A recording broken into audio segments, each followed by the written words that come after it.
Почитувани колеги, Тандеру.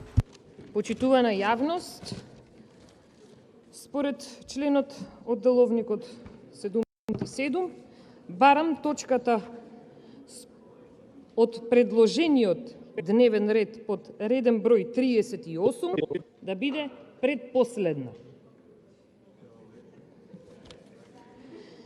Имајќи ги во предвид наведените одредби на Законот за пензиско и инвалидско осигурување, под навршен пензиски стаж од 40 години за маж, односно 35 години за жена, согласно член 19 став 3 се подразбира вкупен пензиски стаж на осигурување со зголемено траење, така и стажот на осигурување што се смета во ефективно траење и така натаму и така натаму. Имено станува збор за автентично толкување и што е проблемот и причината за ова мое барање е заради тоа што во Деловникот, по кој ние сите овде работиме и се води, има еден член 176, став 4, каде вели покрај Законодавно-правната комисија, откако ќе прибави мислење од влада и од матичното работно тело, оценува дали барањето за давање на автентично толкување е оправдано.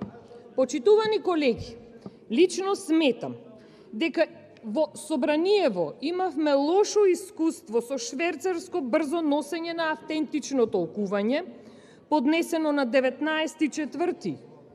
толкување, кое е пратено до влада, тоест од влада кон Собрание експресно на 3. мај, и замислете во службен весник огласот, повикот за нова лотарија излегува на 5. мај без одобрение на Собранието.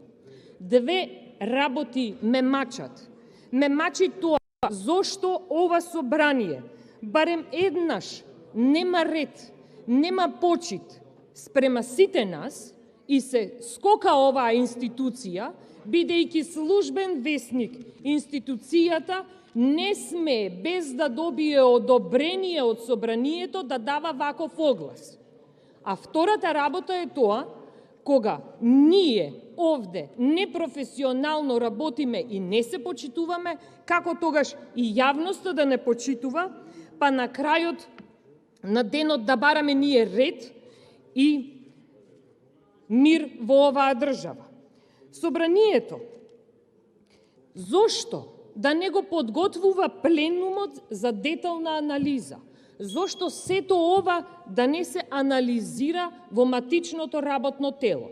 Побудено од целата и потикнато од целата оваа ситуација што ни се случува, барам оваа точка да биде предпоследна заради тоа што треба детално и професионално да се анализираат работите.